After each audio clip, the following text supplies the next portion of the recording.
right, guys, this is the Geek Mosh podcast, your weekly podcast about nerd-related topics as far as movies, TV shows, and heavy metal music. Oh, no, heavy metal music. You're right. My name is Jason. And I'm Anthony. And on this episode, we're going to be talking about a few movies here. We just recently saw Blade Runner 2049.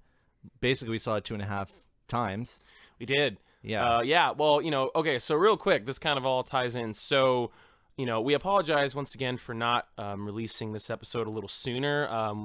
As some of you probably already know, there was fires up here in the North Bay. And so we were dealing with that. We couldn't record just because, we were dealing with other crap. Fortunately, my house nor Jason's were burned. Yeah, so thank we are God. Good. But our hearts go out to the ones who lost their places. I mean, did you know anybody personally that lost their house? I did. Yeah, I did. I knew a few. I won't drop names, but yes, I do. I know quite a few. We know someone who goes to the comic book shop with us.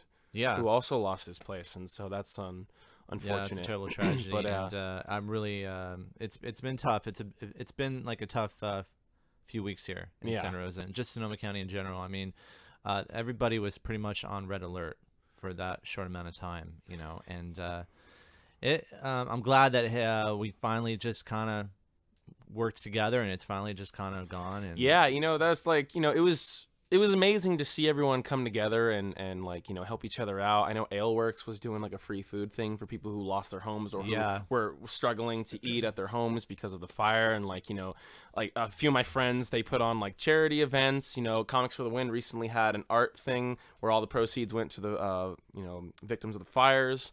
That was actually last night too. Yeah. Unfortunately, we couldn't make it. I had to work, and then Anthony. I think you worked, and then you were just kind of a little bit tired afterwards. I think I just have mental problems, and so I don't feel like supporting my community. And we taught, dude.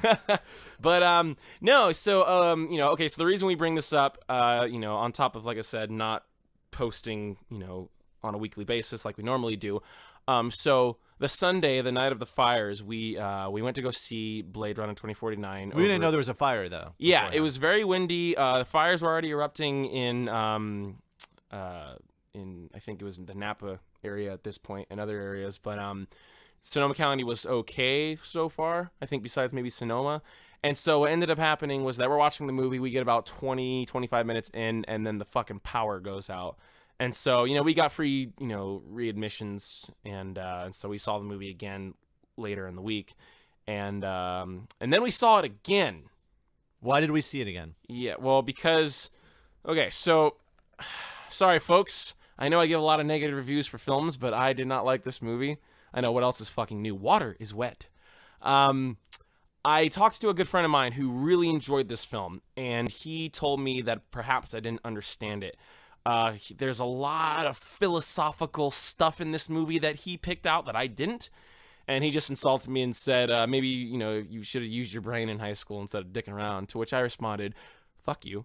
But yeah, so I thought to myself, okay, maybe I just didn't understand it. Maybe I just need to be in a certain cerebral mindset to really enjoy this film. And Jason kind of felt the same way. And so we saw it again, and we felt the exact same way when we came out of it. Yeah, I mean, I was never really a big fan of the Blade Runner franchise. I mean, I actually didn't even see the original until probably like 3 years ago. And that movie's been out since I saw it about 4 years ago, yeah.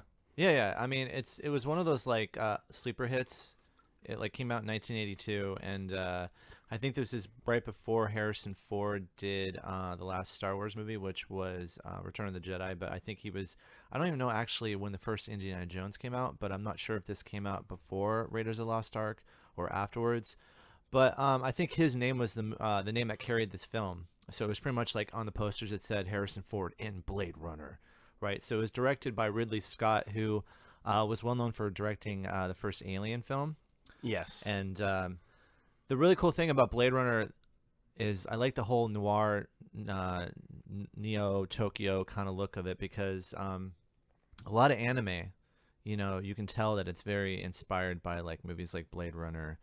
And all of these the dystopian 80s films that came out exactly. back then. I mean, for that time, that movie looked amazing, like as far as the visual effects go, and that was just like props and everything. There was no CGI back then, and it looked amazing. And the story so far, I mean, it was kind of not the greatest to me because, okay, we already learned that there's these things called replicants. They're like human beings that are manufactured from a company called the Tyrell Corporation. and they're made to go off-world in order to do certain kinds of slave labor, I believe. Yeah. And they have like immense strength, so they can live it. And they're pretty much like programmed to understand these orders and kind of just like, yeah, I'm gonna go do that. And just to obey without question. Exactly. Yeah. So the film is basically based around Harrison Ford. His name is Rick Deckard. So it's basically just the whole story about him capturing these 4 rogue replicants. That the whole purpose of them is they want life, because these replicants are called Nexus 6s. I guess they come in like varieties. Yeah. So they keep it's like the iPhone. There's like the iPhone 6, iPhone 7. So it's like pretty much like technology just getting, higher and higher and higher up there. And yeah, just more models come out newer and improved and all that. Yeah. So he takes these Nexus 6 that they pretty much have a 4-year lifespan. So he takes them out. And then the film ends with him going away with actually one of the replicants that he meets in the film. Her name is Rachel. Rachel. And we don't really know actually in the film if he is a replicant. There's like a lot of hints in the film that Rick Deckard in is the a original replicant. versions, he wasn't, but Ridley Scott was convinced that he was. Ridley Scott wrote the fucking movie, I believe. So it's like he wanted him to be. It was more like, I think it was Harrison Ford who said, no, I'm not a replicant. Yeah, Harrison Ford said he wasn't. The producers and everyone who worked on it said he wasn't, but Ridley Scott's like, no, he is. And so when he released the director's cut, there's a scene sort of kind of towards the middle where Rachel's at the house and like her eyes are glowing, and then behind her, out of focus, Harrison Ford's standing there and his eyes are glowing. He could have probably just put that in the film. No, he did. Yeah, no, Ridley Scott put that in the director's cut because, it'd just be like, he's a replicant, but he wants to keep it vague, ambiguity, blah, blah, blah. So, yeah, so, a lot of you have probably already seen the, original Blade Runner, so I'm sure you don't need to Well, hear I saw any the more final about it. cut. Yeah, actually. no, so did I. That's what I mean when I say original. And, so I didn't really think there was ever going to be a sequel to that film. I know the movie was originally based on a book called Do We Dream of Sheep? Do androids dream of electric sheep? That's what it's called. Oh, it's close. Yeah. Hey, close we were enough. talking I about wanted to look it androids up, and sleeping, and it was close. So I dreaming. want to know my shit, bruh. That's why we got these technical little nice. Yeah, so when we don't devices actually here. do our research before recording, we can just do it while we're recording. Exactly. Because that's how prepared and professional we are. Fuck you. I mean, so 2049, I saw the trailer of it, and first off, the thing that captured my imagination with the whole entire trailer was the visuals in it again. Like, obviously, They captured your attention? They captured my attention because the thing is it was like, like I said, the first film looked amazing as far as the visuals go. So I'm like, well, this one's gonna look way better, And to me, it did visually. I mean, if you go see this film in like IMAX 3D, like with the big fucking speakers, that is probably the best experience you can have with this film. That music is so goddamn loud too. The music is so loud in this. Well, it's like it sounds a lot like Interstellar music. Hans Zimmer, of course, worked on it. There was another guy working on it, and then they brought in Hans Zimmer for reasons I don't know, but probably because the guy was low functioning. But well, it was actually the group that did the music for the first movie. I think was called Vangelis. Actually, Ben from Hops and Monsters, he gave me a copy of the CD of the soundtrack. It's actually really good. It's all like kind of like electronic music. It feels more noir too, because like there's even saxophone in the original movie. I know, like the scenes where he's with Rachel, and it's just like, and they're smoking and all this shit. Like, no, that movie feels like a noir set in like a sci-fi era, whereas this movie feels more like a sci-fi movie with noir elements to it. Yeah, I mean, first off, basically, the director himself, I'm actually... Denis Villeneuve? Yeah, I mean, he came out with Arrival, and that was a big hit, so... Every movie I've seen by him has been pretty I've only amazing. seen that movie. I've only seen Arrival. Watch Prisoners. I haven't seen Enemy, but apparently it's great. Watch Enemy. Watch Sicario. Sicario is fucking crazy. It's intense. It's very, very good movie. Denis Villeneuve, he knows how to make a movie. He knows how to get you in the zone of a film. He knows how to make you feel things. Every movie I've seen of his, I feel something while I'm watching it. And feel it in your pants. Yeah. Well, okay. So let's get into the movie. So this movie, like Jason says, visually is amazing. It's one of the most beautiful films I've ever seen in my life, ever. Yeah. Probably visually the best film. Visually the best film I've seen all year. but it falls flat in a lot of other areas, such as the plot is kind of simplistic and kind of dumb. There are plot holes, of course. That's a big part of it. And I don't know, like, when the movie ended, I didn't know it was ending. It just kind of like that final fight scene where they got to save Deckard. So he was Kay was fighting Love. Yeah, Kay's fighting Love, and they got to save Deckard, and then it didn't feel like a final scene. I thought to myself, didn't either. There was no climax. There was no build up to it. It's like, okay, we're fighting in this this vehicle that can fly, ship that's crashed into the fucking ocean or some. That was cool. Like, the scene was really cool. It was one of the best scenes in the movie. But like I said, it felt like a pickup to a climactic scene. Because like, Deckard, he got captured, and Ryan Gosling's not sure what he wants to do, but he's like, no, I'm gonna save him, and then he saves him, and then he thinks to himself, all right, now they're gonna go to the Wallace Corporation, and they're gonna take down Wallace, and there's gonna be some big fight or something, and then it just kind of ends. Like the next scene's like, all right, you go visit your daughter, and he's like, oh fucking okay, and then that's it, and then Ryan Gosling just dies, and then. That's the end of the movie. That's my best Harrison Ford impression. Fucking God, I broke my goddamn shin again. Get off my What did he break plane. when he fucking did Force Awakens? He like broke his ankle or something. Broke his fucking pelvis. Yeah, he broke something while he was filming the fucking when he was He doing, like a fell Millennium in Falcon like the scene. Millennium Falcon in some kind of hole trap or something. I don't remember. Oh but... fuck! Just kill off my character. I'm sick of this shit. But did you feel like okay? So the film itself was a long film. It was like 2.5 hours, almost a 3-hour film. It right? feels its length.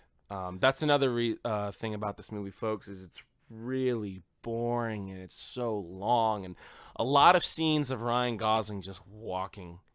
A lot of scenes of that, and what is it? Oh, our good buddy Stefan came out and saw it with us the second time, and about halfway through the movie, during the orphanage sequence, he starts cracking up. And when I wasn't sitting right next to him, there was a couple people beside me. It was my friend Matt, and then Jason, and then Stefan was way over there. And then so like I'm just kind of wondering, like, I wonder why Stefan's laughing. And I thought maybe he thought of a funny joke, but no, he actually tells us later. He's like, God, he's like, this sucks. Just get on with the scene. I don't care about him walking anymore. And folks, that's a huge part of this movie. A lot of Ryan Gosling just walking, and just, kind of intense low music and like dark visuals. But it goes on and on and on. Not to say this movie needed to be fast paced and action packed. It has a good amount of action. The action's good, but it was just so fucking slow. Like, and then he meets Harrison Ford. And like that whole scene leading up to the meetup, and then when they meet up, it's just so boring. Well, you said it yourself. It's like right when the scene where Kay meets, Ryan Gosling's character meets Harrison Ford, Rick Deckard. You felt like, man, this just took a long time in the film to actually get up to this point, because and it didn't feel like, okay, here's the character from the first film. Like it's like a Han Solo character. Like he's big. Like, if you love Blade Runner, like, Rick Deckard is, this guy is like an icon in a way, Right. So, like, when he comes in the scene, you didn't really feel like, oh, my God, it's Rick Deckard, It was just kind of like, oh, it's Harrison Ford wearing a fucking T-shirt looking like he doesn't want to be in this film. I think that scene would have been way more impactful, and I guess more, there would have been more fan service to it if we didn't know Harrison Ford was going to be in the movie. And in fact, I think you told me this, Denis Villeneuve said he did not want Harrison Ford to be in any of the promotion or the posters or any of that. I think it was because he wanted it to be like a surprise. Yeah. I mean, that's the thing about trailers. You're ruining everything. And actually, I'm going to talk about that because this movie, it pretty much bombed. It tanked in the theater. And the weird thing about it, it was getting a lot of positive reviews on Rotten Tomatoes. It was getting like 85, 80-something from the critics. But you're asking yourself, okay, this movie has gotten a lot of good reviews, but what the fuck happened? Like, why is it slowly, like, trying to fucking catch up to this spot where it was trying to make its money back? Basically, it's like, I think the reason why the movie tanked is, I think, first off, there's a lot of people who still really don't know what Blade Runner is. But the second thing, this is my highest possibility, is the fact that the promotional for this film, like the trailers, they didn't tell you anything about the story. there was nothing about the story. You Right. cannot really follow anything that's going on in this trailer. It's just like boom, Flash, Ryan Gosling, boom, boom, flying cars, boom, Harrison Ford. But when you watch a trailer, it gives you a little bit insight, even after like the first teaser, like what the story's about. So if they kind of just did maybe like a minute of just like not all the beat points, but like what this movie is about, and they didn't. So I think that's pulled a lot of people away because, you know, why would I want to watch a film about something I don't even know what the fuck it's about? You Well, know? okay. I don't know. I don't know if I agree with that because I think vague trailers are better than giving the audience too much. I mean, maybe Joe Schmo needs to have a movie spelled out for him before he even goes to see it. Me personally, and a lot of my friends and colleagues all say that they like it when a trailer says little to nothing. I actually, well, okay, I'll tell you my theory first of why it bombed, but I think it bombed because Blade Runner, the original, has a small cult following. Yeah. You know, this isn't something like a lot of your average Joe doesn't really know what Blade Runner is, and if they do, they go, "Oh, is it that old '80s film with like Harrison Ford and like he like hunts robots?" Yeah. Oh yeah, the movie sucks or it's boring or oh I never saw it. I heard it was eh. You know, it's just one of those films where you might know about it, but it's not like Star Wars where you tell some, you know, like, hey, you know Star Wars? Like, oh, I love Star Wars. I grew up on Star Wars. Blah, blah, blah, blah, blah. Harrison Ford, Chewie, love Star Wars, lightsaber. boy. I love Star Wars, boy. But like, you know, this like no one. I mean, people wanted it, but your vast majority of the audience, no one wanted Blade Runner 2049. No one wanted it. No one cared about it. I saw it because Denny Villeneuve is an amazing director. Like I said, I've never been disappointed by any of his films until now. And, you know, I like Ryan Gosling. He's nice eye candy. He's nice to look at. Mm-hmm. But, like, you know, yeah, like, I actually told a few friends of mine, I was like, you know, I'm watching the trailer, and I just look at them like, this movie's going to suck. And they're like, what? Why can you say that? I'm like, because it's produced by Warner Brothers. It's a soft reboot.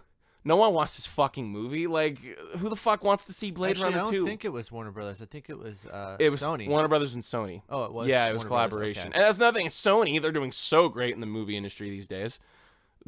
Well, With I mean, such you hits watch as the film, Pixels. Yeah, you watch the film, and then you look at how many times their name is like branded in this movie. I think they produced more of it, whereas I think Warner Brothers might have been a distributor. But these days, when I see a Warner Brothers film, I'm like, oh no, this isn't going to be good. And so, like, I don't know, you know, I just think that, no, like, this movie, you know, it had all the marketing. You know, I talked to a friend in LA. He's like, oh yeah, there's a bunch of Blade Runner posters and big billboards everywhere. Oh, So yeah, I'm sure they did great marketing for yeah, it. it had its marketing, you know, it had its trailers, and it had all of its big budget. I mean, this movie cost $150 million to make, and it didn't. What is it? You said that it just made that money back.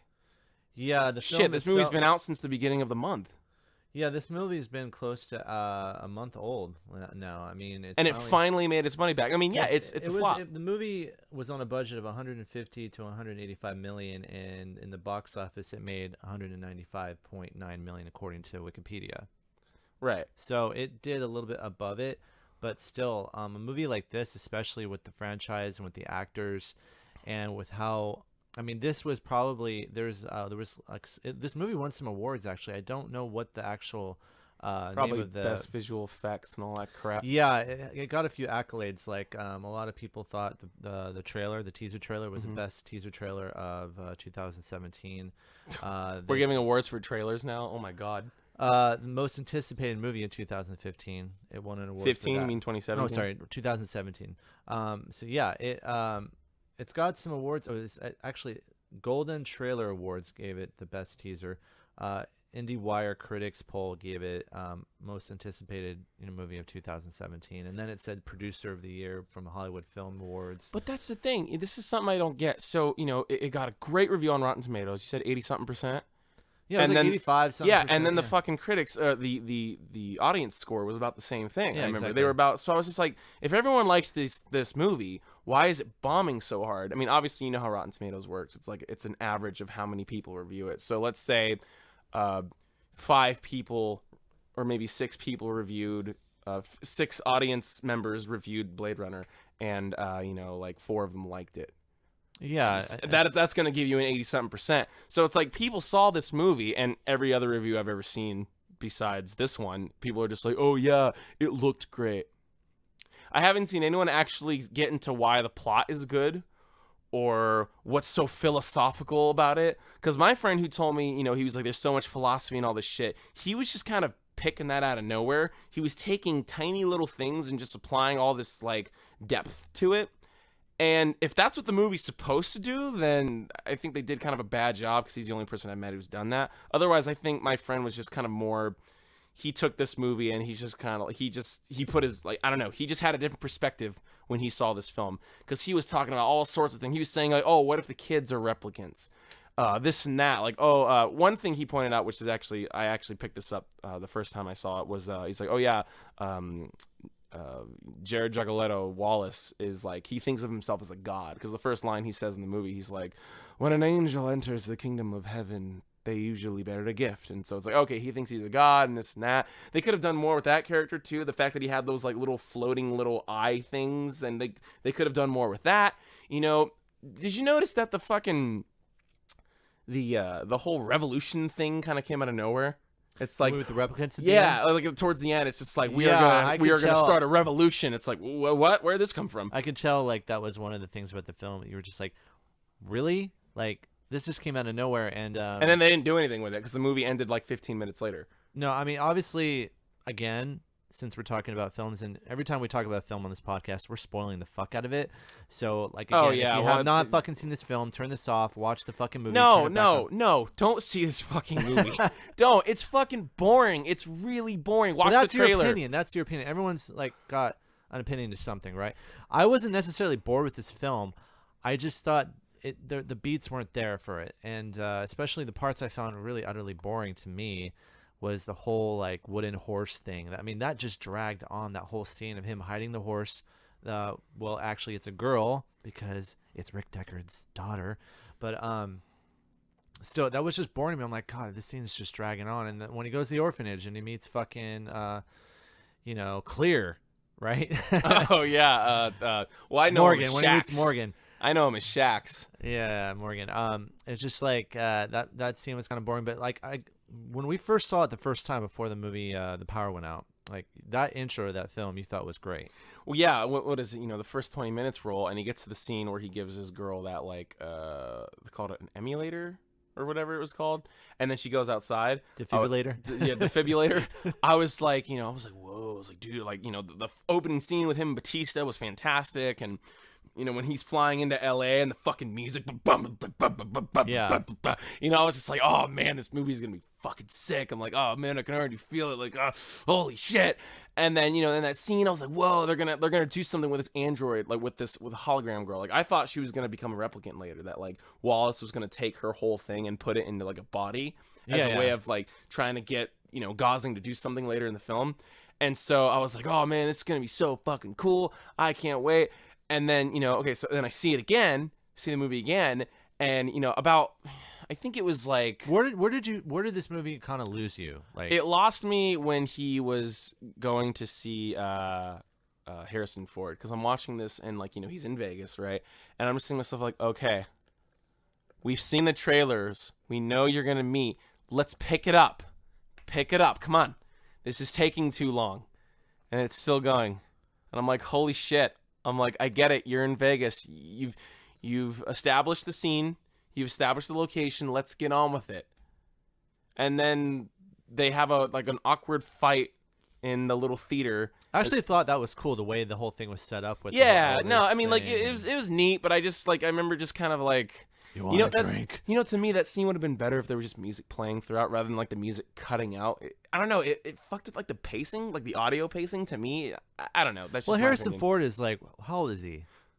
Like in his 70s? Oh, he's in his 70s now. Yeah. So to me, it's like when I was watching him in this film. I mean, I love Harrison Ford, but he's just too fucking old. And the thing is, it seems like, especially in Star Wars: Force Awakens, he's only doing this for a paycheck, and he didn't seem like his energy was also in this Blade Runner film. Did you feel that? Well, I thought this was a way better performance than most of the films I've seen. Like I've seen a few. What is it? He did that Jackie Robinson film a few years ago about the baseball player. Was he like the manager of the? Yeah, I mean it was a weird performance. He seemed like he was into it, but like I actually felt something when I was watching. I'm like, oh my, this is like an old, rundown, like damaged character, and I feel like he was playing it really well. I had no problem with really any of the acting in the movie. I thought it was fine. Well, what about Jared Leto's acting?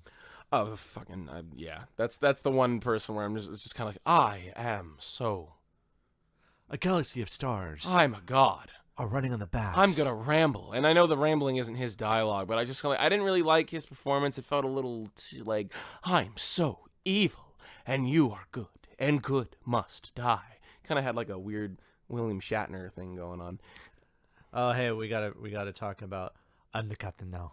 I'm the captain now. Oh yeah, that guy was in it. And they fixed his teeth. Bark had I'm butchering this. Abdai. Just the captain from Captain Phillips, but he wasn't the captain. He was the captain now. He was like a guy that pretty much I guess wood or was it soil or something was like really expensive. Well, like the wooden wood. The wooden horse. Like because there's hardly any wood because everything is pretty much all like technical like big buildings and all this shit. We don't even know what's outside Los Angeles because we never get a chance to see it. Well, we see San Diego. Well, we see San Diego and some of Las Vegas, but I would have liked to have seen more. I would have liked to see what maybe like New York or San Francisco or something like that. Well, what I assumed was going to happen. What I assumed was that when they established the whole. What is it called? The Revolution thing. I thought to myself, oh, they're setting this up for a sequel.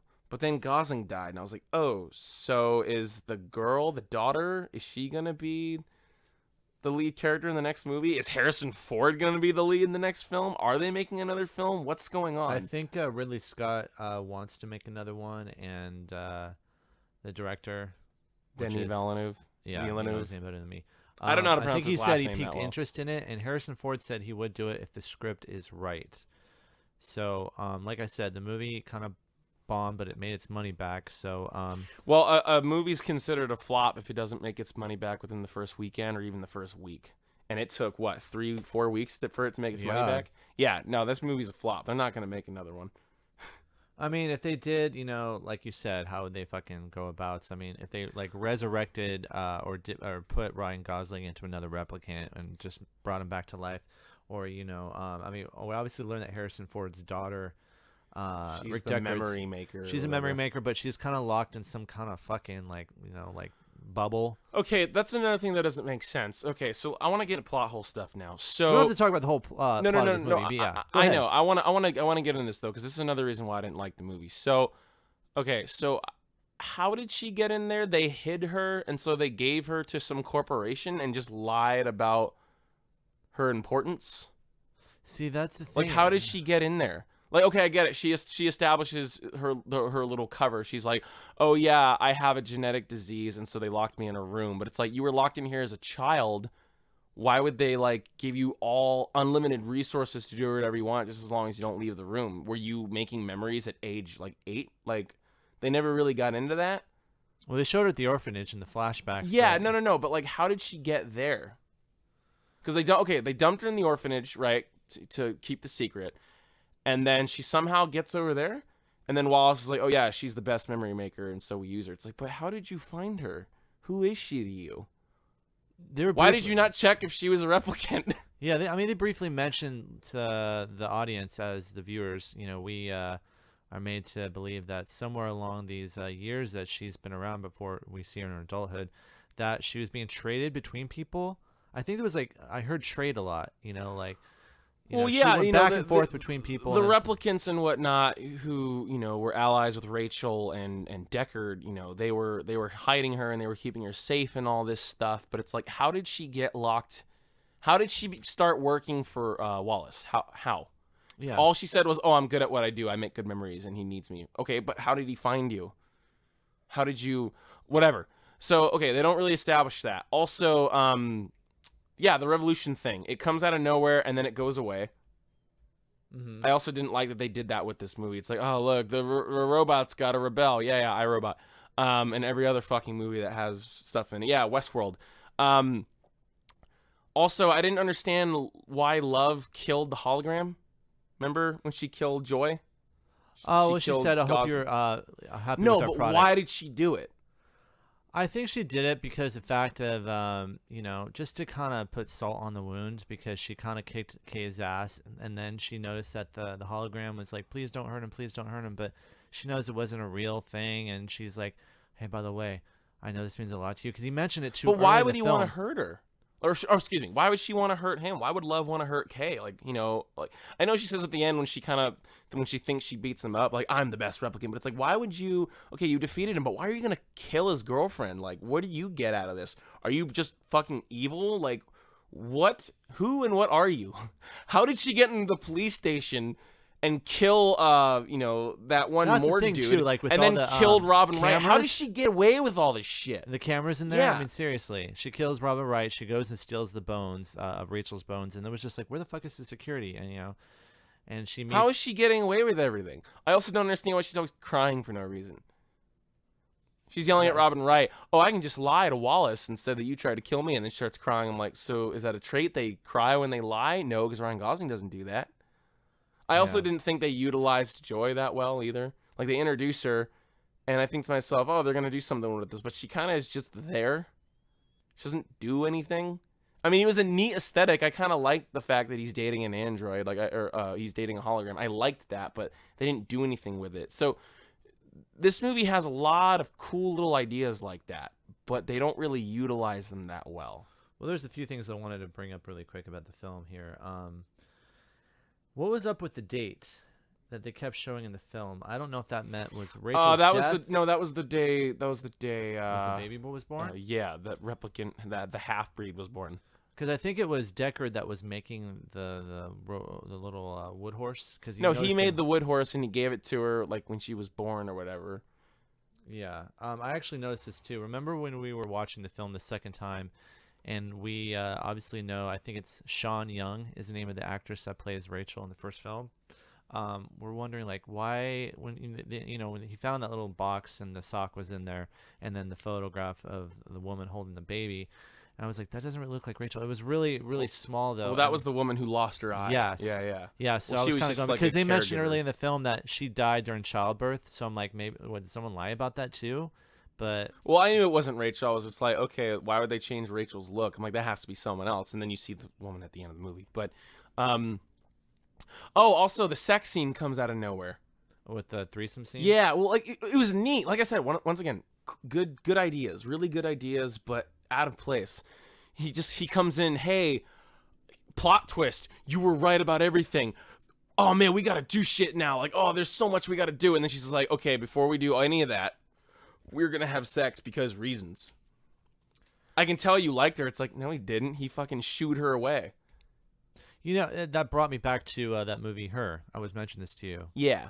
There was a scene just like that with, they bring over the prostitute or something like that, and Scarlett Johansson's robot AI character, she has to wear like an earpiece, and then he can hear her through that. And then the Scarlett has touch a camera me. on there. Yeah. No, that, like I said, it was neat, but like, why did Joy want to do that? Well, she was a hologram AI. I think the weird thing was that she had feelings for him. Yeah, well, of course they were dating, but it was just like, why now? Why do this now when he's like just discovered like all these like crazy plot twists? Second, like, he didn't like her. She's like, I can tell you liked her. It's like, he didn't though. He told her to fuck off in that one scene where he first meets the prostitute. He's like, get the hell out of here. So it's just like, okay. And like I said, it didn't feel right. That scene, it just wasn't the right time for that sex scene. I don't know. Also, I think the sex scene could have been handled I think a he little was differently. maybe flirting with her in a small way. I mean, you can tell by his facial expressions that he was kind of like, this chick is pretty hot, but no. You can just tell, even though he told her to fuck off, you can tell in some of his body language like he was kind of really happy that she noticed him. It was just, he didn't look like, get the fuck away like that. He was just like hiding everything that he was looking at. Well, his character's not a piece of shit. He's not an asshole who's gonna curse people out, but he definitely just didn't seem like he wanted anything. What did they call him? Skinner or skin job? Skin jobs. Skinner. Yeah. It's like, that was another thing too. They're like the racist against like replicants for like a minute, and they don't really do anything with that. Yeah. Like I said, there's a lot of neat little ideas in the movie, but it just doesn't, I don't know, it doesn't hold up for me. Yeah, I mean, like I said, for me, it wasn't the best film of this year, but I didn't find some scenes boring, but visually it was great. That's the only thing I can really say. I mean, I did like some of the acting. I thought Joy's character was pretty cool. I Yeah. especially love that scene where we both laugh at it too when his ship crashes in that junkyard, and she's like, And kinda, she's like it's glitching out, knocking on the window. Joe. That Joe. was so funny. Yeah, and Oh, that's she's like K or something like yeah, that. and that's another thing. Like, there's an interesting scene kind of towards the end where you see the commercialized version of Joy, and she's talking to Kay, aka It's like a giant Joe. version of her too. It's Yeah, like naked, and and everything. she's just like, there's something in that scene where you can tell he's not special. Because remember in the beginning of the movie, she's like, if you're a real boy, you need a name. How about Joe? Later in the movie, the commercial version of her is just like, you look like a nice Joe. And so it just shows him like, yeah, she was not special. You're not special. None of this. That was neat. That stuff was cool. Yeah. But, once again, folks, this movie's just, it's really, really slow. It's very boring. Is it bad? It's not. I Kingsman think it's too bad because it's too fucking long and there's a lot of plot holes, but it's not a terrible film. If you like the pacing of the first movie, I don't know why you would, but if you do, you're going to love this film. Did you think they did a good job though, with bringing back Rachel for that scene?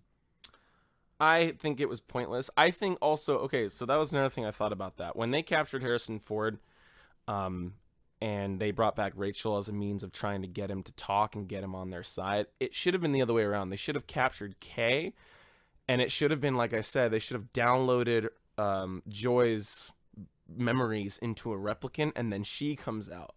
And then it's like, hey, now you have something to touch. So We're gonna give you that this. looks like Joy. Yeah, we're going to give you this. All you got to do is tell us where Deckard is. Like I said, it should have been different. Tell us where Deckard is and or the child. They should have done something different with that.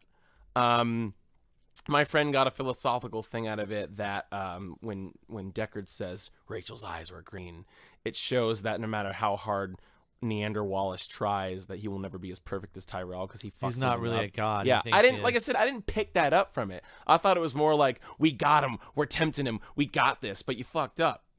What was that scene though with okay, so the replicant that he was kind of like just waking up or something, the one that just came out of the thing, and he And he cuts her like cuts her open like Yeah. from the stomach. I don't know if that was like a point, like we can't have Well, these replicants have children. Or... No, it was that the fact that she couldn't have children, it pissed him off, and so he just killed her. But it's like, that that they can't have children. So why are you killing this one? Why did you even make it?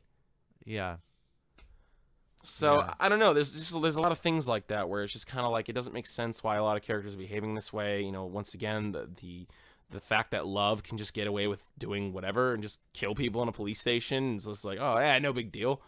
I like that scene though when she was back to the junkyard when she was getting her nails done, but she was still shooting missiles with these glasses that she was wearing. She goes, fire, fire, fire. It was just like, that was again, I thought like that was said, cool. I mean, neat shit. It's got neat cool shit little in neat it. shit in it. And Would you recommend this movie? to someone who probably has seen the Blade Runner, the first one, yeah, of course, because I mean, you basically put back into this world, of the first film. But I'm saying that it's good as an action film, but it's slow paced. It's very slow paced. It's got some beats, but then it loses them. I would say Jared Leto's character is not really captivating as a villain. Yeah, I got nothing out of his performance. I just kind of laughed every time he was on. Yeah, I mean, I'm an obviously they have to set it idea. up. They have to set it up because he's still got his corporation. He's still going to make these replicants, and he might get another lover, reproducer, or something like that. So, Well, if you really like the first movie, go see this one. Watch those little prequel short films. actually, I was made. going to say that. I was going to mention Yeah. that because I was thinking really quickly. Watch, there was watch one more thing I was those gonna if say. you do want to see this movie, because Which it is gives really you a little weird. more depth. It tells you what the blackout is, because they bring out the blackout a lot in 2049, but you can actually watch, I think it's called Blade Runner 2022 or something, and like the blackout sequence is in that movie. So check that out. So you learn more about Wallace. You learn. You just you just get a little more immersed in it because you understand it. It's just more stuff. It's not necessary. You don't have to watch it, but I would recommend watching those if you watch this movie. But as a regular moviegoer, no, I would not recommend. Isn't it kind of funny though that some of these movies, just like Alien Covenant, like there's scenes that are not in the film, but they just put them out on YouTube, that are like crucial because it gives more character development. Yeah. I mean, these were their own little short films, though. Okay, there's 3 short films. The first one's an animated one. That is its own short. I wouldn't imagine that movie in this. But yeah, the stuff, the other scene with Wallace, and then the other scene with Batista, that all should have been in the movie. I don't know why it wasn't, but it doesn't matter. Once again, it's not a big deal if you miss it or not. Yeah. So I mean, is it the worst film that we've seen all year? Absolutely not. Because you've already actually said what movie you thought was worst film, which is Kingsman 2. Yeah. The golden fucking shit circle. The cancer of all films. The cancer circle. Yeah. Why don't we get into some films this year that we've actually liked, especially ones that you've liked. Yeah. I'm sure we always I hate everything. Sick of hearing Anthony talk about movies he doesn't like. He's just a very skeptical guy, but I can agree with him on some stuff. You know, like Kingsman 2. I mean, it was fucking awful. It was horrible. And I think that why don't you give me a list of some movies right now that came out this year, or actually ones that we saw, and ones that we we actually you enjoyed. We're gonna do a quick little recap here, folks. So the movies that we've seen this year that we liked. Let's start with Wonder Woman. Wonder Woman was good. I think Wonder Woman was probably the best DC film we've got aside of Lego Batman. We'll get into that in a second. We'll get into that in a sec. I think Wonder Woman just captivated me more because of the fact that it had a really good story. It had humor in it. Zack Snyder didn't make it. Yeah, it was a Patty Jenkins who doesn't normally make movies like this, and you can tell in the cinematography. This movie, I've gotten shit about this movie. Like they're like, how can you like it? It's fucking terrible. It's not terrible. It's not a terrible movie. Is it a great movie? No. Is it a good movie? Yes. It's got a lot of good qualities to it. Man, the best stuff is the Chris Pine and Gal Gadot scenes. Those are the best stuff. The Themyscira shit sucks. I don't like any of that. It feels weird. The cinematography's bad. I hate all the weird accents. I know they're trying to match Gal Gadot's, Israeli accent. And so they're all putting on these phony accents. They sound really weird and out of place, and they don't really work for me. But, the final scene with Ares, that sucks. I didn't really see Ares as like that actor. In general, he's a great actor, but as him as Ares, I was really looking forward. You like the flashback where he has the mustache? No, he has the big English mustache. Handlebar mustache. Yeah. I just would have liked to see, especially if it's the God of War Ares. I mean, look how he looks like in God of War, the game. He's like a big fucking bulking like metalhead. I'm actually thinking about playing that game again. Really? About getting in. Why don't you be Ares for Halloween? Why don't you be Ares for Halloween, dude? I don't have it. Fucking Halloween's next week. I don't have time. No. Hey, when I put on some more muscle, I want to be Kratos. Dude, Kratos. One of these days. One day, shave your folks. head. And I'm still a scrawny little bitch, but one day. Dude, Kratos that would be badass. Okay, so the things I didn't like about Wonder Woman was the CGI. It was terrible. I didn't like I said, the Themyscira crap. There's a lot of other little things, such as like those other characters, like Chief. He's like one of the worst characters in the movie, and he's literally there just to deliver a political statement, which is retarded. I don't really like the overall like end of the movie, love triumphs over all. It's like, shut the fuck up. But it's more fun. The acting's not terrible. I mean, Gal Gadot ain't the best, but she ain't terrible either, I was kind of worried about that because I didn't know if she would carry the film. And she that's did. What Chris Pine was for. So she, it's weird because her acting kind of worked with the whole fish out of water thing. It worked. It worked in this movie. Is she a good actress? No. But it worked. That's the thing about Hollywood. That's the thing about movies, is if you're a terrible actor, all they need to do is just keep reshooting and reshooting and take after take until they get your best take, and bam, on to the next scene. But she wouldn't last, a second on stage in theater. But you still enjoyed it. Yes, I enjoyed the movie. I saw it again. I showed my girlfriend the movie, and we both didn't. We're like, yeah, this movie kind of. It's Wonder Woman to me is one of those films where you can only see it once, because if you see it again, you're gonna start hating it. Because it's not a great movie. It's just good enough. I can see it one time. I'm fine Yeah, with it. You know. but I saw it again and like, oh god, Danny Houston's character is terrible. Well, why don't we get into what we talk about? Get Out. Did you see Get Out? Yes, I did. Yeah, what'd you think? Did you see Get Out? Mm-hmm. I fucking thought, fuck, dude, it was good. I really like the fact that I feel like I've seen a movie like that before. Well, it's like Stepford Housewives, kind of. Yeah. I mean, the character, the main actor, I recognized him from an episode of Black Mirror. 15 Million Merits. Yeah. And there was a lot of people just saying this movie. It got so many good scores on Rotten Tomatoes, like 90, I think 99. It got 100%. Yeah. At one point, yeah. So and it always drops because there's always a reviewer who comes in and says this movie sucks, and then it drops to 99. Yeah, that just intrigued me though. I mean, it was also like a horror but comedy at the same time. Yeah. But it was very gripping. Like you're always like on edge. You're clenching your seat watching this because this family that he's introduced to, they seem nice on the outside, but they're fucking psycho on the inside. And you find out that the girl that he's seeing that was quite a twist when you find out that he finds that box and all the people that she's dated in order just to bring them over so they can do this brain transfer thing. I think that was a really cool idea. And fuck, I mean, the guy that directed it from was it Keel? Yeah, Peele it's Jordan Peele. Yeah, he did a great job, and I like his friend too, the little airport security guy. He was good. That actually, the whole like funny black sidekick thing, it actually worked. Yeah, like I wasn't sure if that was gonna work in this movie, but the guy saves the day. He did. Yeah, that stuff was clever. It was very funny. It was like just one of those great thrillers I've seen for a long time, and I saw I think 2 more times after that. It still kind of holds its own, and I mean, in a way, have you seen Being John Malkovich? Oh my god, yeah, I love that movie. Okay, did you kind of get a feeling of that Being John Malkovich thing? It's also the fact that actress was in the film too. Oh yeah, I know. No, I didn't feel anything. Well, being trapped in someone and watching them from the outside. Oh, well, when he's in the sunken place, or whatever. Yeah, I actually, I didn't put that together. Now that you bring it up, I kind of see what you mean. Yeah, well, see, okay, so I did like, I liked the movie, right? I loved the way it was shot, and acting's great all across the board. The plot's crazy, stupid, and silly, but. This is probably just me, but I felt the movie was a little race baity. I felt like there was a lot black is the in thing. Well, okay, well that was funny, but like there's some stuff that just feels a little race baity. There's a lot of metaphorical scenes in the movie. Like such as like what is it, the sunken in place, when he's in the sunken place. Apparently it's a metaphor of how black Americans feel in this country. It's like they feel very like sunken. And this is your opinion, or this is no, this is what I've read online. Okay. Apparently that scene is it's supposed to represent how black Americans feel in this country, and I didn't agree with it. I didn't agree with that little metaphor.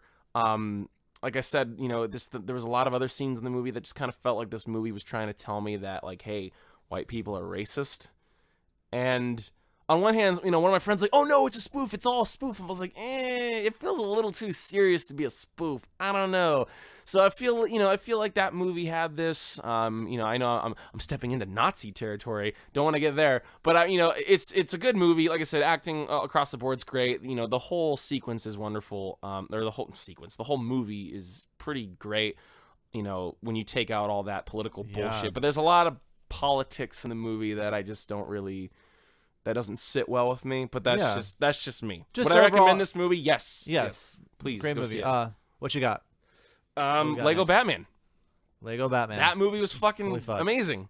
That movie was fun. I didn't know what to expect when I saw it. I wanted to see a movie, and Swan's like, "Hey, you want to go see a film?" I was like, "Sure." Yeah, you want to go see Batman? I was just like, "Batman?" He's like, "Oh yeah, they made a Lego Batman movie." I was like, "Oh." Would you ever see the Lego movie? No. Actually, I need good to. Too. I know. I haven't gotten around to seeing it yet, but they introduced the Batman character in it. But he's actually a major character in that movie. Oh, in the Lego movie? In the Lego movie cool. too. So no wonder they gave him his own film. Plus, it's fucking Batman.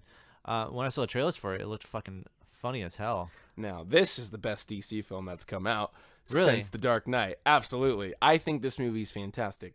I just don't. Okay, here's the thing. Here's the thing about this movie I didn't like. I enjoyed this film. And this is the only gripe I have about this movie. And I know it's for kids, and I know it's supposed to be like a comedy, but this whole Batman thing and the way he was acting in the film, to me, that how wasn't he's like narcissistic. that wasn't Batman to me, because Batman's not like, I'm Batman. Oh yeah, I got a cool fucking ski boat. It's just like that's funny. I get that's it. the point. That's the point. of It's the the movie. reversal It's of how parody. he's like, because Yeah.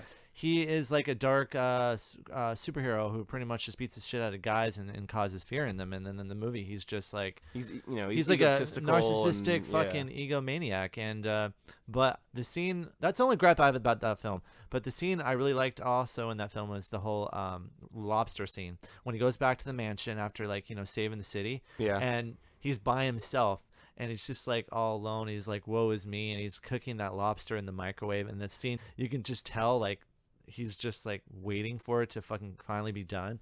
And the whole time that's happening, you're watching this as it's going. It's the silence. And everyone's just laughing because it's so funny. It's just like, he's like, Alfred, I'm home. And just like, it's like echoes throughout the entire place because no one's there. Yeah, No one to gives show a how shit. lonely he is. Yeah, no, there's a lot of neat little stuff like that. I liked Ray Fiennes as Alfred. You know what's funny? They had Voldemort, the character, in the movie, but Ray Fiennes didn't do the voice. Yeah, it's I was wondering why they did that. I don't know. It's a Warner Brothers film, so it's like, it's not like there's a, some sort of legal thing he couldn't do it. So I was concerned. I was like, oh, they're not going to do that? That'd be kind of funny. And then maybe there's That a would be weird kinda interaction with Voldemort and Alfred, but whatever. It's neither here nor there. Yeah, no, this movie was fun. It was unapologetic. It's a spoof. But yeah, I really enjoyed this film. It was a fantastic movie. One of the best films of the year, in my opinion, because there's been a lot of shit this year. Did you see Baby Driver? No, I didn't. Oh, it's good. I It's really very want to good. see it. I know it's already out. Yeah. And No, I'm go see it. I'm gonna go see it. I just I'm gonna Rent go it, home and whatever, rent it or yeah, something stream like it, that. elite, Stream pirate yeah, it. pirate it. Yeah. No, it's this movie's good. A lot of people thought it was a little too. Well, I thought it was a little too over stylized. There's a couple little plot things in it that kind of don't really work, but I think the movie overall, like I said, once again, I think it's one of the best films of the year. It's got style, it's fun, good music, good soundtrack. Once again, that has to do with style. Edgar Wright, he'll never be Edgar wrong, at least not yet. But no, Baby Driver's a good movie. Go see that as well. Did you see Kong Skull Island? Yes, I did. The fucking movie. I liked it. I mean, John C. Reilly's character was kind of a little bit weird being in that film, but Oh, also, dude, he was Dr. Steve Brule. yeah, You've seen Tim and Eric? yeah, of Yeah, course. with a fucking jacket that's like for your health. Like he was Dr. Steve fucking Brule all the way. That was. It's weird because this movie, like, it wasn't really that good. It was kind of stupid, but it was fun. Like, I don't know. When I saw the movie, I was like, I had a lot of fun watching this. Like, I don't think I'd ever see this again, but like, this was fun. It was fun. Yeah, not Tom Hiddleston wasn't bad. And I don't know. If he was, this is a lot of Marvel actors in that. yeah, I know. Yeah. And the Hiddleston, actress that's playing the Captain Marvel, she's Oh God, I just spaced on her name. What the fuck is her name? Brie Larson. That's her name. Brie Larson. Yeah, she's in it. John C. Reilly's in it, which he was in Guardians of the Galaxy. Samuel You got Jackson. fucking Nick Fury. He's in it. That's all I can think of for right now. Yeah. Toby. Toby Kebbell, who was Koba in the Planet of the Apes. Planet of the Apes. He actually played Kong in this movie. Oh, he did. Yeah, I didn't know yeah. that. He's a Something- human character in this movie, but then he's also Kong. Something that Andy Serkis didn't do. That's I know, kinda right? shocking. Finally, Andy Serkis has moved on from playing monkeys. Now he's playing evil Yodas. Yeah, he's playing Claws. Yeah. Too. Yeah. No, I enjoyed Kong. I mean, did you think you liked it better than the Peter Jackson Kong? It's been a long time. King Kong? I don't know. Peter Jackson's Kong was more of like a visual masterpiece where it's very beautiful, and the whole movie, it's got a nice little emotional feel to it. It's like a remake of the one from the 30s. Yeah, but or this something. is yes, no, it's almost an exact remake of the original one. But this was more kind of just like, it felt more like an action spoof. It kind of felt like Kong meets Pacific fucking Rim because of all those weird aliens and shit. Yeah. Those weird island dinosaur things. But no, I if you feel like fucking around, I would get drunk for watching this movie and like hang out with a bunch of friends and then just fucking turn this movie on and just have fun while you watch it. Guardians of the Galaxy 2. Yes. Okay. Well, that's another movie that came out this year. I didn't like it that much. I thought it was just kind of like, hey. Speaking of the guy that has a Guardians of the Galaxy poster Well, that's in because his the house. first movie was fantastic. But this movie was kind of like, hey, remember Guardians?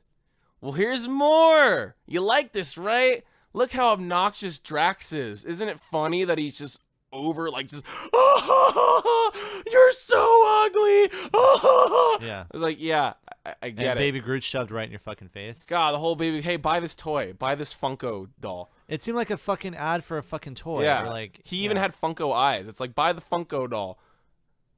I mean, the movie was funny. It was good. I mean, Marvel doesn't fucking disappoint. It was just bland. It's not bad. It's not a bad movie. It's But just, it's bland. another movie It that fell you flat. enjoyed. I mean, you can still say, "Hey, I saw this film. I I saw was it. enjoyed by some parts of it." I liked it, but I was just kind of like, it's like one of those things where, you know, you see it, and then you're kind of like, all right, I don't think I'll see it again. But it wasn't bad. Yeah, I I liked it. guess I got $10, $11 worth, but it was like, eh. I the- gotta put in the movie too. Hey, you know, I was in the movie and, you know, it's fucking punchy. You know, I'm gonna box, you know. you broke the revenue code. But, like, okay, the funniest scene in the movie to me was when he's talking to his dad, Ego, and he's like, generate the ball of energy, Peter. And he generates the ball. And then Ego takes a few steps back and he's like, Peter, throw it over here. And then it's like, oh, he's playing catch And with that his music they dad. played? Oh, and the music, and it's fucking hilarious. Like that to Slow me. motion, yeah. Yeah, I was the first person in the theater who started laughing. Because you see Kurt Russell like kind of walk, and he turns around and he goes, And he makes that gesture like, throw it to me, son. And yeah, like I was the first one in the theater who started laughing at it, and then people I noticed started to pick it up and started laughing with me. But I was just like, that's fucking hilarious, because you don't see movies like that. Like, oh, look, he finally gets to play catch with dad. Oh, Yeah. like that was funny. But the rest of the movie, like, you know, all the jokes where I'm supposed to be cracking up, such as calling the Asian girl ugly and you know, all the stupid crap with Rocket, like, you know, that stuff kind of was like, Rocket's funny. it made me chuckle, but it wasn't like those jokes didn't Not as stick. good as the first. Yeah, no, the first movie's much better. We yeah. didn't see Dark Tower, but I'd Fuck like to that. see that movie. But still. No, I've heard it's really bad. I said I'm a movie critic on certain things. Well, If I'd read it's- the books first, because apparently the books are much better. Oh, well, God, Alien Covenant, I already talked about that. That was fucking dog shit. Transformers, the last night I saw that. Unfortunately, that was fucking more dog shit. Why did you see that movie? All right, here's the thing about Transformers. Okay, I'm a sucker for things when it comes to actually like if I've seen the first film in a series or the second film, or even if I keep going, if it's the third or fourth, I just fucking give them money and I still go see the next one. I love Transformers like when I was a kid. And I'm hoping maybe they'll nail it this time. Maybe they'll get this one right, and they didn't. No. You know No, why I they make know these now. fucking movies? You know why But they fuck. make these movies? Because they make money in China. Because Chinese fucking people love the big giant robots and the big monsters. They love that shit. They love watching that shit fight. That's why there was a T-Rex in the fucking, I think the fourth or the fifth one, Age of Extinction or whatever. It has the T-Rex transformer. Like, you know, America, these movies flop. and the critics Dinobots, hate I think it. that's what they were yeah, called. but the fucking Chinese love this shit. And so, and a lot of movies are now being made. You can tell they're being made for foreign, you know, audiences. What is it? The Mummy. Apparently, that movie is literally spelled out to you as if you have a mental disorder because it's made for. You're talking about the new one, Tom Cruise, right? Yeah, The one that came out because this it's year, made for people who can't speak English. If you want more information on that, folks, watch Red Letter Media's review of The Mummy, of the new one. Yeah, that's not good either. Pirates of the Caribbean. Didn't see it. That was all right for what it was. I was better than the last one. Let's see. John Wick 2. It was all right. I like the first one for sure. First one's better. This one, I did like the homeless thing in this movie where it's like the bums are actually like a part of a secret underground organization and they're not I know. actually like, that was fun. Led by Lawrence I want a Fishburne. spin-off about that.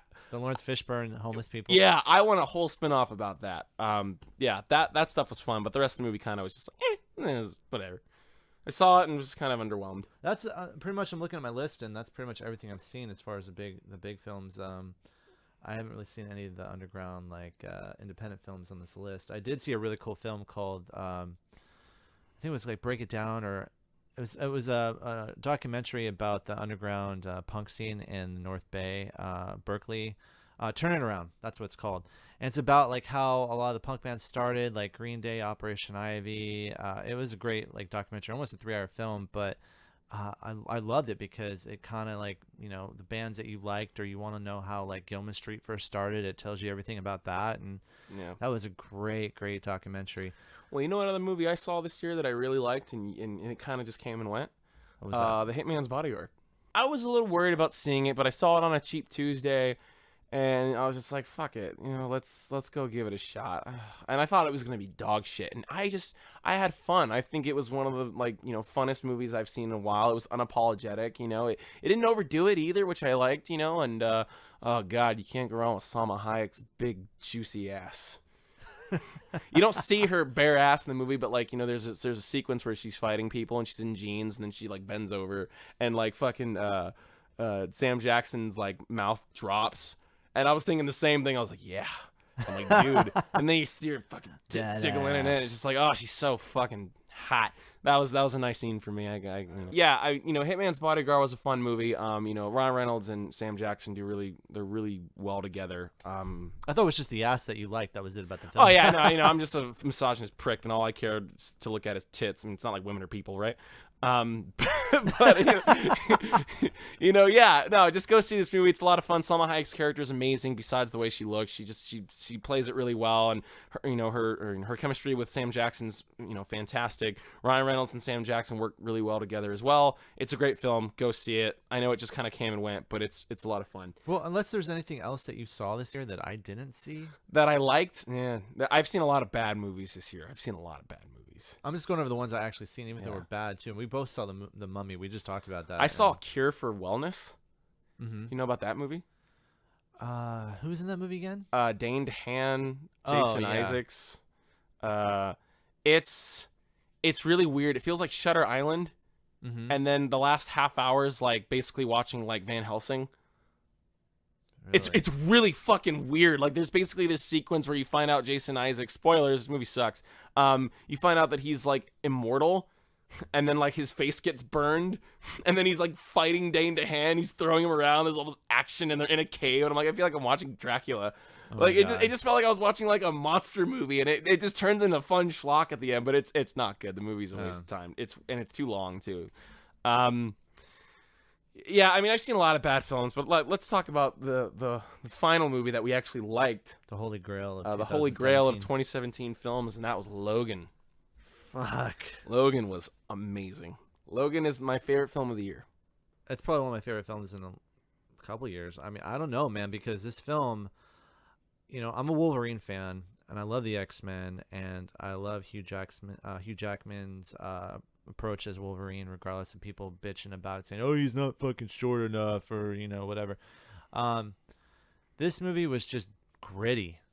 It was really just hardcore gritty and violent, and it was sad watching this guy who was this superhero mutant. I mean, basically that's what he is, but shriveled down to this older version of himself who's dying, and he can't even fight as much as he used to. So I did some research on the movie, and they say that the reason why he's aging is because I guess the adamantium is finally breaking down.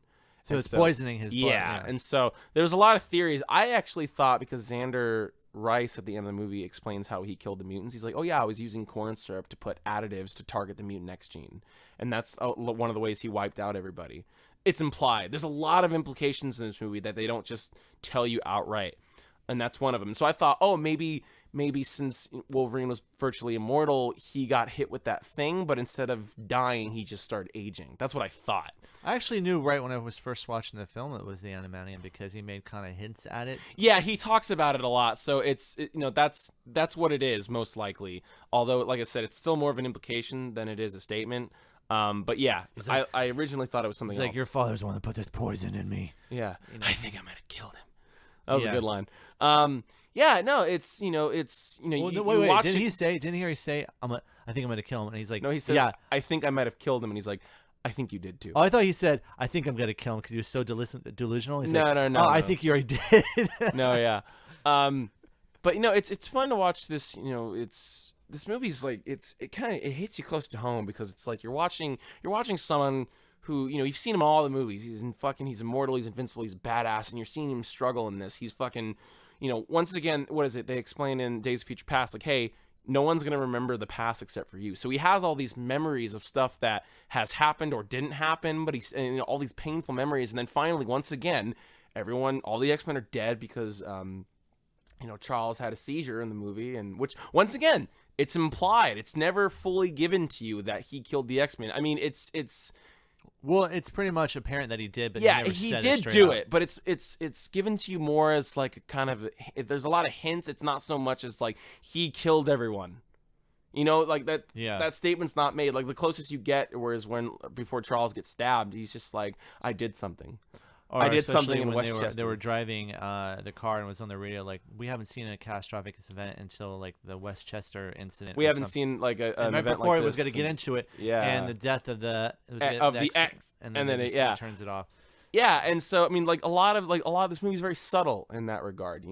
This movie's not blatant in your face, and even with the violence, like it's really violent, but it's like Wolverine stabs as many people as he does in the previous But films. this just is this time but this there's is blood. actually what it should look Yeah. like with a guy with fucking razor sharp blades on his hands. What's gonna do? It's gonna slice and dice you. I mean, Yeah, these guys are slice gonna and come dice, up- and there'll be lots of blood and gore and shit. And one of my friends thought that he swore too much. I was like, No, Wolverine would swear. He would when he was say beating the fuck fuck every out of the other truck, that was funny with the word. stick. No, fucking goddamn! Oh, with the shovel. Yeah. What did you think of X-23's the actress a little? Yeah, I forgot her name, but the girl who plays Laura. Yeah, no, I Yeah. thought she was great. Like I watched some videos about her audition, and like, what is it? She's telling she told James Mangold in the audition, she's like, can I improv this? Can I do all this thing but improvise it? And Yeah. everyone was just like, whoa, this little fucking, she was like 9 years old at the time. She's like, this little 9-year-old wants to improv. Wow, that's impressive. And yeah, dude, I've noticed like, from Stranger Things too, like a lot of like the girl who plays 11, a lot of these like they're getting a lot of like Spanish kid actors now to be in films. Yeah. And I didn't know think actually she was Spanish. The girl that plays 11. yeah, because I looked her up. She's from Spain. She's from Madrid. Wow. Yeah, so like I was like, oh, that's pretty cool that they're getting all these like young Spanish kids. The girl who plays Laura is Spanish. Yeah, I guess that's where you get all the child actors who can act. I guess they're really good in Spain. But I like the X-24 thing too. yeah, I was really worried about that when they initially brought it. I was like, oh no, an evil Wolverine. Oh, this is gonna be really bad. But it was metaphorical. It's like you're fighting the animal. Don't be what they made you. Don't be that. It's like, that could have been his fate. He could have been a mindless killing machine, but he has a lot of humanity thanks to Charles, thanks to his life experiences, and like, Yeah, because he could have just turned out that way, but it was Yeah. kind of like he was fighting his inner demon, yeah. which was that, even though it pretty much killed him. at the Yeah, end it of the film. did. His inner demon, his own beast killed him. So, but I liked it. I liked it, that especially that scene at the farm. That was intense. That scene was completely intense with X-23 being captured by 24, and then Wolverine first fights him. That was fucking dope. Yeah. I loved it. There's so many fucking good things in this movie. And how many times did you see it in the theater? Once. You saw it once? I only saw it think once. twice, But I downloaded it and I watched it a fuck ton. Now I finally have it on Blu-ray. do you prefer the black and white version more than the I color haven't version? seen it yet. I ordered thought this. we watched the black and white version. Well, we together. watched a scene from it. I Oh, need to no, watch that- the whole yeah. movie. I need to watch the whole movie in black and white before I make a statement on it. But yeah, what is it? The scene where Charles, he's burying Charles, and he's trying to give a speech, but he can't. Yeah. He just keeps saying the same words, like "there's a lot of water," and then he's choking on his words. And I liked that because it's like, yeah, in a movie like this, you would expect Wolverine to give some big heartfelt speech, but that's not Wolverine. Wolverine doesn't give speeches. He can't. He's not. His fucking vocabulary isn't. He's not the guy diverse who's like enough, the and first guy in the group he's that you not would that point smart out. Yeah. to do that. He wouldn't do that. That would be something that like Storm or Scott would maybe do, or Jean. Like he wouldn't do that. And so I thought that was perfect, where he's just sitting there and he's trying to give a eulogy, but he just can't, and then he just fucking beats his truck up and passes out. Like that was. And it made me almost cry when I first saw it. I was like, oh man, I feel your pain, dude. I know a lot of people that when I was seeing the film, that people did cry when he died at the end. I almost did. I was telling you that when you and I saw it, because it's like, when I was 6 years old, this movie came out. Because you're a few years older than me, but like when I saw it, I was 6. The first X-Men. The first was, X-Men 2000. movie. Yeah, X-Men 2000. I was 6 years old, and so, you know, he's the character. Hugh Jackman's character of Wolverine has been in my life since I was a child, and so yeah, watching him die on screen was a little tough. I was just like, dude, this is hard to sit through because it's like I feel like I'm watching a childhood hero of mine die. When he if Hugh Jackman died, you know, I mean, we're all gonna die, but like, you know, if he, you know, when the day that he kicks the bucket, when he gets too old and he kicks the bucket, I'm gonna be devastated, dude.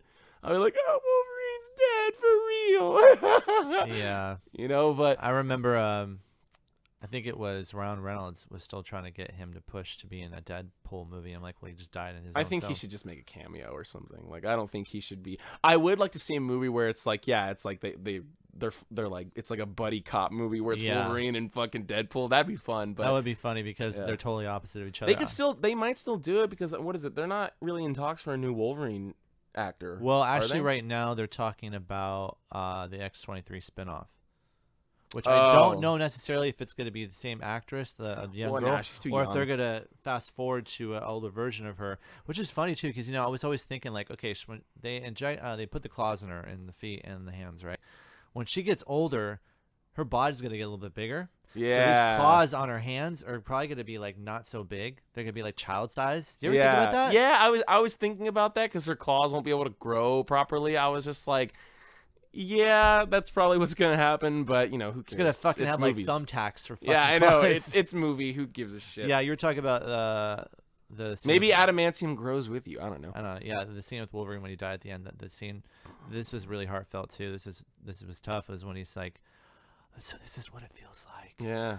I don't know. People first said the speculation that either A, he was talking about love, being like because his daughter loved him, or B, because he was finally dying. I was like, no, he's dying. I think it's because he's dying. Because that's what he wanted. That's what he's wanted. wanted. Yeah. He never really got a chance because he felt like he was tormented because he couldn't die, and then he's starting to die. And he's like, this is what I want. This is what it feels like. You know. You know, this movie kind of felt like a western too. It had that western feel to it. I mean, what is it? James Mangold and Hugh Jackman both said they were kind of feeling.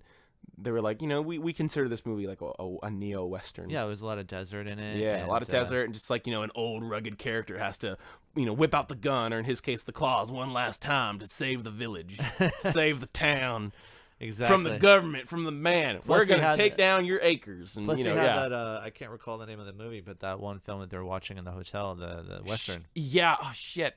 I think it was called Shane. Shan. Yeah.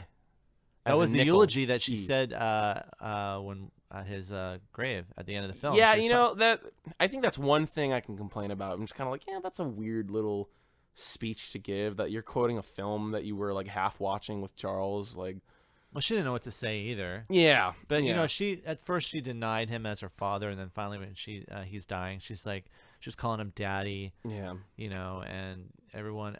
It was really funny though, because the chubby little black kid who had the electrical powers, he is holding a Wolverine toy in his fucking hands. That was cute. What the fuck? It's like, well, that was another thing too. It's like, yeah, you know, the X-Men ended up becoming like a comic book franchise in a movie. It's just like, oh yeah, it's like, you know, and in Logan, you know, he even says, he's like, maybe like a third of it happened, but not like this. And he's like, you know, they took our struggles and they commercialized it, and it it's funny they put him in the costume like the way he looks like in the comic the yellow books, spandex and shit. Yeah, but maybe that joke or someone said something, but yeah, I mean, best film this year. We have a few more films to go. And I can keep talking about this film, but it's if you have not seen Logan, get off your ass and see it, because it's a fantastic movie. Fucking great movie. So I was gonna ask, in about a week or so, we got Thor Ragnarok coming out. And I'm actually excited looking about forward Thor to Ragnarok? this. I am, because the first one, you know, was kind of spoofy, but I like it. The second one was garbage, in my opinion. I hated Dark World. Yeah. But this looks like it's gonna be just more fun. Like Guardians of the Galaxy? Yeah, it feels. I mean, I hope they don't go overboard with the humor again, but like, you know, this looks more fun, and I can't wait to see it. I kind of wish Thor kept his long hair, because, you know, Viking shit. And I wish he would just grow like a huge beard, you know, like what if he had the haircut beard, but then a long, huge beard? Oh, okay, I'll settle for that. The redeeming factor is that he has a really long beard. Yeah, well, just make him look like a Viking. Damn it! Stop with this Marvel fucking Disney bullshit. Make him look badass, but whatever. I'm nitpicking. I'm looking forward to that. I'm only looking forward to Justice League so I could shit on it later in a later podcast. Okay, let me tell you this. This will be funny if that movie is actually good. And let's just say somehow it knocks your ass off. Like, oh my fucking god, like I did not expect this. Like, you already made like fucking like things about the trailer. Like the CGI looks like fucking like shit. It looks like a fucking video game. Let's just say that there's a lot of good parts in the film. There might be some bad ones, but it will be better than Batman v Superman in your eyes, and maybe stand up in that Wonder Woman kind of like. If it's better than Wonder Woman, I'll give you $5 if it's better than Wonder Woman. Okay. But I don't think this movie's gonna be good. They've had to reshoot half the film. I really don't like how they're playing up the whole Aquaman thing. Like, look how funny he is. Isn't he funny? I'm like, oh, is he gonna be the comedy relief? Yeah, he's. I thought Flash. I know Flash would be, but Jason Momoa's character, you can tell though he's enjoying it because I've seen him at panels and he's loving the fact that he's Aquaman and everyone's kind of like, oh. And Ben Affleck still looks like he wants to hang himself. But yeah, we already know how you feel about Justice League. I'm semi excited about it just because I love Justice League. I love DC, but I'm not as like say, excited as I was for Batman v Superman because when I first heard about that movie, we wanted a movie like that for years, Batman vs Superman, and then it turned out to be not what we expected. So, and then you already said you were done, but we have Star Wars: The Last Jedi. Okay, I don't think this movie is gonna be good. Mark Hamill said, "Oh yeah, when I first got the script, I fundamentally disagreed with everything my character did." Also, there's a video on YouTube, folks. Check it out. It's called "Mark Hamill Shits on Star Wars," and there's a bunch of it's like a compilation. It's compilation of him just kind of talking shit about the movies, and they're new. These aren't old. These are like newer, like the last couple years. And so if Luke Skywalker, if our guy Luke doesn't like this film, or he's dropping hints that these movies aren't good, I don't think it's going to be good. They're also pushing this diversity thing really hard. There was a big article that came out a few months ago that was just like, "Hey everyone, we cast an Asian person in the movie." It's like, okay, good for you. What? Are you really? Like, okay, I don't care who's black or white or yellow or like, they had Asian aliens in Phantom Menace. Remember that? Oh yeah, all the Japanese aliens. We must stop all communications down there. Don't get me started on those movies. I know. But no, I don't think this movie's gonna be good. I think it's gonna be okay. It's probably gonna be good in the sense where this episode 7 was. I hated episode 7. You loved it. Everyone loves it. I hate that fucking movie. We'll talk about that when we actually get into Star Wars. I'm saving all my Star Wars shit for that. Okay. I'm not gonna say anything about it. I want to talk more about Star Wars when we actually see Last Jedi. But I don't think it's gonna be good. I'm pretty done with Star Wars at this point, but we'll see what happens. I'm actually also looking forward to Murder on the Orient Express. What's that? No. It's like a whodunit film. Was I talking to you about that? It was like yeah, you briefly mentioned it. Yeah, it's kind of cool because it all takes place on a train. This is actually a remake of an older film. I like films like that. It's like a murder mystery. Yeah, and it seems really cool. They got a good cast in it. I'm not even giving I'm just switching the gears really quick. I know it comes out in a week or so, but Jigsaw. Fuck. They made 7 of those movies. I don't need to see an 8th. I've only seen up to Saw 4 or 5. I think I saw 5. I saw Saw 5. Saw 5. I saw Saw 5.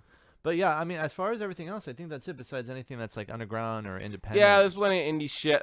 I'm just talking about the big stuff. I don't care about any of the Oscar bait movies that are coming out. They're making a movie about Winston Churchill. I don't give a shit. I don't care. I'm so over World War II. Wait, isn't Leonardo DiCaprio? No, they're doing a Teddy Roosevelt movie. Oh, they're doing that too. Yeah, I think. See, all the Oscar bait movies. Now we get all the big A-listers to come out and put on bad accents, and then wins all the Oscars. It's like, oh, this movie is dedicated to those struggling, blah blah blah, diversity, race baiting, ism. Fuck you. Fuck your movies and fuck your award ceremonies. I'm done with it. Do you think that they're at least gonna acknowledge Logan in these award ceremonies? I don't know. The Oscars. I'd like for them to, but I wish they would, because I mean, if they don't do it in the Golden Globes, then they won't do it, because the Golden Globes are pretty. The Oscars mirror the Golden Globes. They're just not doing it because it's based on a comic book. I don't know. I mean, like seriously. I said, when you think about Oscar bait movies, it's always this big, like La La Land. That feels like an Oscar movie. Or World War II movies, they're always Oscar baity. It's like, oh my God, World War II, and you see all the, like I said, the big name actors, the Brad Pitts and all those guys, or it's like, watch these minority characters, whether they're women or black people or gays or whatever, watch these underrepresented people struggle and this and that and blah blah, and then someone wins an Oscar for the movie and like, this movie's dedicated to anyone who feels oppressed. It's like, I don't give a shit it's anymore. Oscar bait for sure. I don't fucking care. Last year's Oscars made me sick. It made me fucking sick. They fucked up at the end, especially when too. they fucked up at the end. It's funny. I bet Stefano. I was like, yo, I bet you that Moonlight's gonna win. And then it initially doesn't, and I'm like, oh wow, I was wrong. And then it won. I'm like, oh my god. I was like, Jesus Christ. I knew it was gonna win, not because it was amazing. The movie was alright. It was good, but just because I'm like, this, it's like Spotlight. It won because Hollywood's virtue signaling that they're against child molestation, which is bullshit because you hear all that shit that happens behind the scenes in Hollywood. So that's a joke, but it's just like, oh yeah, I said to myself, it's gonna win because it's about a black gay guy. Is there anything else about any movies coming out that that's about it, Yeah, so anyways, guys, listen, we are on Twitter, we are on Facebook, we are on YouTube. We'll probably be doing some streaming live hopefully soon through the PlayStation and we're on Network, SoundCloud. And SoundCloud. We are the Geek Mosh Pit. My name is Jason. I'm Anthony. And again, guys, thanks so much for listening. Hey, if you listen to this podcast and you have a friend of yours, just, throw the word out. We're looking for some more viewers and listeners and anything that helps, because we're struggling artists, right? Starving artists. Yeah, please like, share, subscribe, comment, even if you want to troll us. I don't care. Awesome. Some attention's better than no attention. That's the way I look at it. All right, guys, for another episode of the Geek Mosh Pit podcast, take it easy. Peace.